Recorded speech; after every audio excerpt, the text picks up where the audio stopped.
So like each university has their own, when you apply, so firstly, I think everyone's gone through the stage of applying generically, right, to for the respective program. And then so after you are shortlisted for the interview from Jindal, you get through, another round of basically choosing the university from the list of universities. At least that was what the process was, and I think that is the process even now. So from that, basically, depending on which university you choose and apply to, each of these universities have their own processes. So like some of the universities, you'll need to apply like a proper application, and then they'll give you an entire steps of what really needs to be done. So like a lot of these things, like opening your bank account and things like that, you do it after you reach there.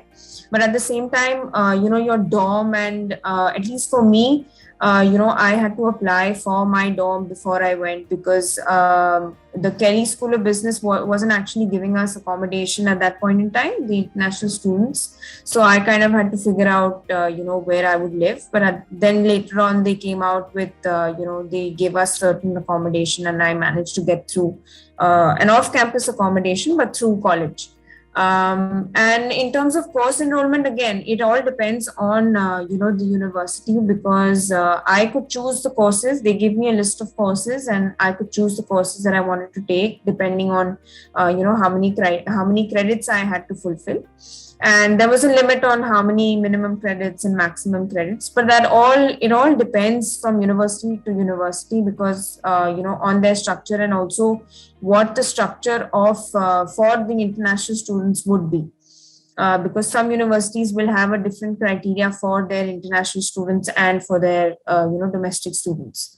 So it really depends on university to university, but don't worry about that, because once you apply, that will be given to you by your university. So they'll give you like an entire steps as to how to move on, and list of things to do. Yeah, exactly. So yeah. I think it pretty much goes the same with my university as well. So they, as soon as you have got the offer letter, and you've crossed the stage of the interview and interview with Jindal, and then you have submitted your all the documents. So as soon as you get into the, you enter the criterias of Bonn University specifically, if I would say, then they give you an offer letter, and that offer letter initially states everything, starting from your accommodation to your insurance, to your health insurance, to your bank accounts, to how your living expenses is going to be, to what courses you can apply to, what is the range of courses as well. There's the entire list is attached to that offer letter, and you can always, once that offer letter is sent, you can always write back to the person who's coordinating at that particular university. They are so generous, they're so friendly. You can actually drop a WhatsApp text also to them. And I did the same thing before I reached the university. I was clearly in touch with one of the administrators there, and she used to actually, if anything, I had any problem, I used to actually text her, and she just quickly used to reply me. And so that easy it is. It is not that very difficult that you have to be rushing through all this. So it is step by step. But the most important thing is, once you're submitting, the most important things which have to be done in time is your visa, definitely, is your documents about, your bank accounts, because for bank accounts you need some verifications as well. I didn't go for a bank account because I was scanning an international card, which was like an Indian card which works internationally. And even if you are not able to figure out things, these things are also explained when you enter the university there. So when you have your orientation there, everything is so explainable and in detail that they explain you they give you all the details, that this is how this, and those partners also, even the bank partners, they're in the orientation, so you can actually go up to them and talk to them, and you can actually, it's very convenient otherwise. And course enrollment, yes, for subjects, because the seats quite, I mean, the seats were running. They run out really fast. So for your course and for your subjects, you really need to see what kind of courses are being offered. Also match them with the credits which are being offered at Jindal, because that is really cross I mean, reconcile with what Jindal is giving in that semester. Because if you somewhere miss out on those credits, then you're missing out. Uh, you really have to work on your next semester, and that Yeah. too for quite a heavy marks. And last semester is supposed to be your dissertation. It is supposed to be your all the core subjects. You're Electives. doing your major, so it becomes really too much if you're not focusing from day one on your credits and on your subjects for your exchange. Yeah. Thank you. Thank you so much. I hope, and you can, I mean, you can ask more questions, and I hope we were able to answer your question very. I think very another thing which Inakshi mentioned about the visa, along with the visa, the tests that you need to take, those English tests and all of that, I think that is also something that you should keep in mind. Yeah, because Yeah, I think some for US it universities- was needed. Yeah, for US, I Yeah. guess it was you applied Yeah. for the English proficiency test. Yes, Whereas yes. for us, I had already written to the administrator there. So she said that you can always send me an English proficiency certificate from Okay. your university, and I can, Right. and you can send me your 10th mark sheet and your 12th mark sheet, where it just says that 60%, I mean, your marks, you're scoring 60%, I mean, above 60%. So which gives you the, I mean, it is quite eligible for your English Okay. skills. Yeah, English learning. Right. So yeah, exactly. So like each university will have their own criteria for this. So, Exactly. so that also is something, but it'll all be mentioned there. I mean, I don't think there's they're very, very explicit in terms of what all needs to be done, because they had given me a list, I remember, of the vaccines that I need to take, till that dot. So they gave me, there was a whole list of vaccines. Yeah, even I was had to take carrying the before I same. had to go. So, Yeah, even I was carrying that list yeah. all the way to bond, because till that time also I was like, fine, is everything okay? Like, are all these points up to the mark? So yes, I mean, they're quite precise and they give you everything. Just make sure that you read the document which is sent, and you make the refer that you go through every point of the document which is sent.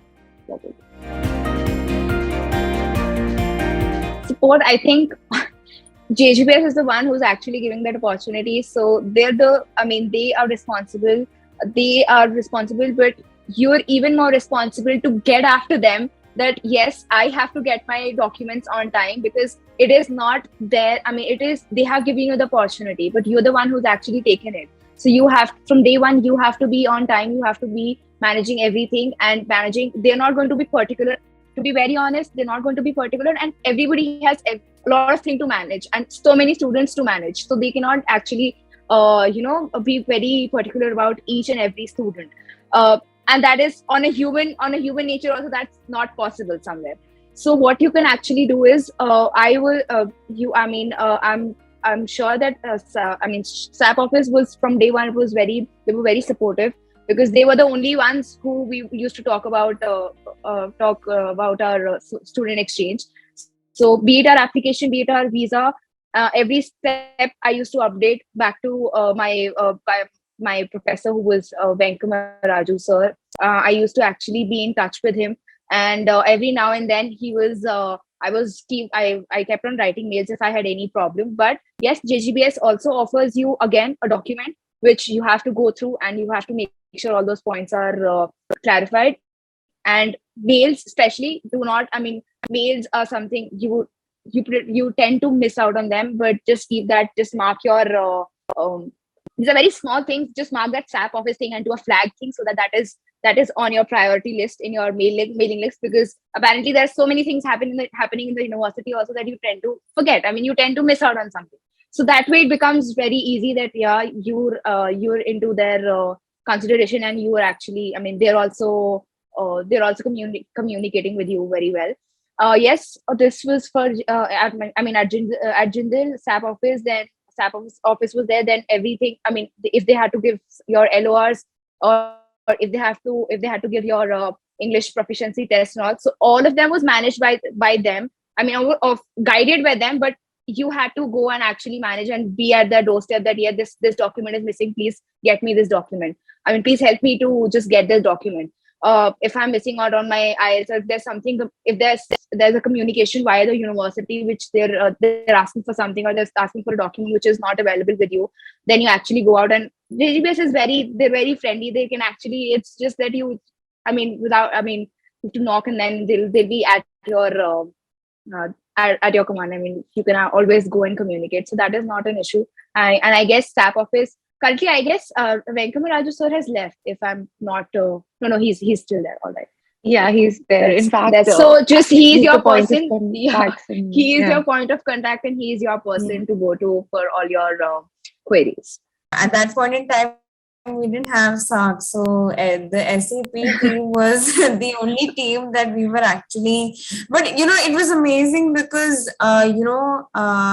they were so involved the whole thing. Like, they knew exactly what needs to be done, and they were very, very.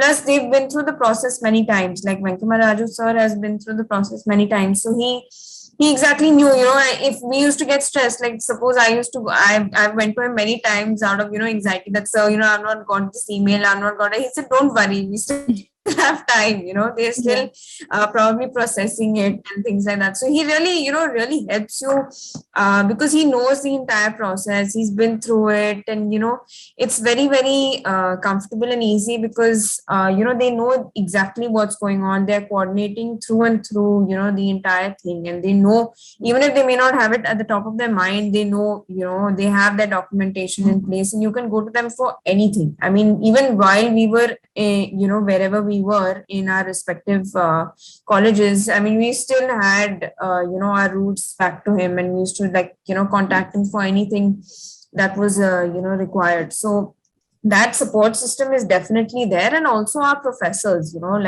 I remember at that time, all the professors who were teaching us in that semester, I mean, they were also, hands-on as to, they would keep asking you, how is your application going? What is going on? And you could keep updating them because they would really want to help out in whatever way they could. And in terms of, letters of recommendation, you have obviously those professors in mind, and, who you want, who would probably, write a recommendation for you. So you keep all those things in mind, when you're applying, and when, you're probably about to apply. So keep that, and keep, networking, and continuously be in contact with your professors, because you don't know who can help you. And, that's something the professors will always have something to, teach you at the end of the day. And that's what gives them happiness, right? I mean, professors, to see us succeeding is something I'm sure that each and every professor would want to see. So I think the whole support system. And one last thing, because I mean, the SAP office was so quick. As soon as the first day of my orientation started, the same day I got a mail from JGBS office saying, please give us your number, please give us your new email ID, please give us your address. I mean, they were so quick with that. I was literally shocked, and I was really happy, because if they are responsible somewhere, because you're going and representing that university in a different country. So if they're taking that much care, then they're so concerned about you that I'm not even kidding, that the first day of my orientation, the first mail I received in the morning, and they remember that, they were so generous, and so I literally felt that Jindal actually is, they have actually taken that concern, and they've actually reached out to me that, where am I? Have I actually landed? Am I at my place? Am I at my university? And if to maintain the communication also, they took the other university details, so that they can actually maintain their KYC, as well as they can be in touch with us. So I mean, it goes both ways. I mean, even while we during our semester also, we keep updating them as to what's happening. So that's something that is an ongoing process.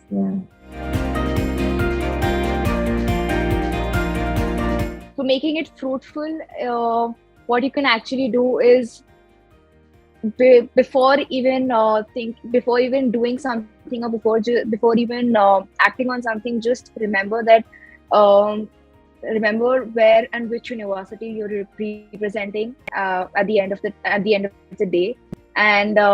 And if you want to actually, if you're representing them, then you've actually come here also to make a change in that, in that particular, in the other university, in the respected foreign university, I would say. So to do that, before even asking questions in the class, before even, just double check with what you're actually saying, because you're into a diverse environment, and you are sitting with different professionals there. So yes, and making it fruitful. There are similar to what Jindal offers. The other university offers you to be a part of a lot of events, a lot of networking business events also, and a lot of business trips as well. So you can always go up to them and pursue that. And also, because we are student exchange people, so they, as a responsible, as a university, they also, the other university, tend to involve you at all the time, so that you don't feel very left out, or you don't feel very out of place. So they also keep on making some of the other events. They also keep on building some of the other, their cultural events, or their business events, or the study events. So that, otherwise, it is fruitful, because you will never know, and you will never even think for a minute also, that where did your time actually fly. So it was actually, for us, it was actually like that. Those 3.5 months actually flew. I really didn't know that that was coming to an end by the time I had to land back to Delhi. So yes, every day is a new opportunity in your classes, in your other committees which they have, in your other organizations which they have student ambassadors. They have some student ambassador facilities as well at Bond, if I say. And yes, there, of course, Sydney is a beautiful place. If you're, I guess Sydney, we'll be talking about Sydney, right? Sydney is a beautiful place. I was mostly in Gold Coast, so I had traveled around Gold Coast itself.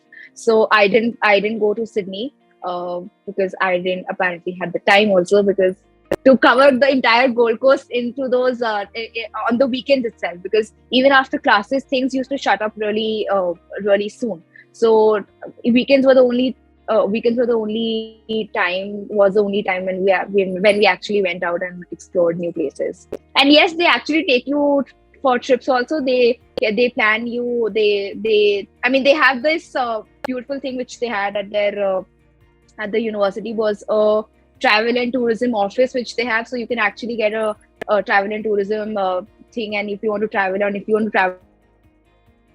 with a group of people, then they have that facility as well. So it's very normal, and it's very it's very detailed.